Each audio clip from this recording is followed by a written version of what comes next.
The first thing we did was we removed the term supervision and we moved to a reflective practice process. So really concentrating on the reflective element of all that we do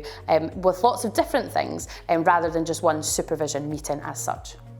Our process involves lots of different elements, one of which is reflective conversations. So we hold reflective conversations with staff gone well or when things haven't necessarily gone so well, encouraging them to think about what happened, why did it happen, how do they feel about what happened, really taking a sort of coach approach to how we have these conversations, looking at the strengths that we can find from where we're at having the conversation, and then what the next actions are to take. So that's one part of what we do.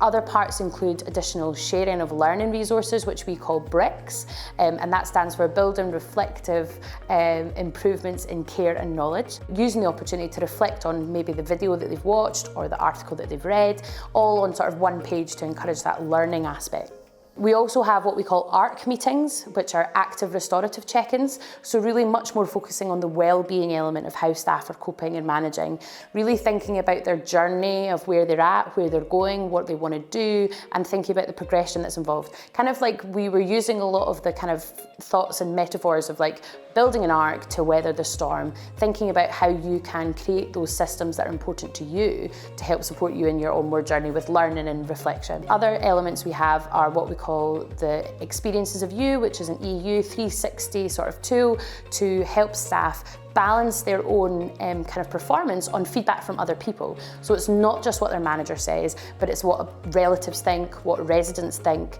and how we kind of use all of those elements to incorporate across our whole reflective performance process. It's about the coming back to that regularly and just making sure that everyone's fully aware of your intentions and your methodology, because actually that's the most important part here, is we're changing what we're trying to achieve from a very negative supervision-based model into something much more reflective, organic, and really promoting and encouraging individuals to have ownership over their learning. So in some respects it's relatively new for us, and we're learning all the time about what could we do better, where could we find more kind of room for improvement ourselves. So there's loads of opportunities like that, but it's definitely taking its time to embed that learning culture through what we're doing all the time.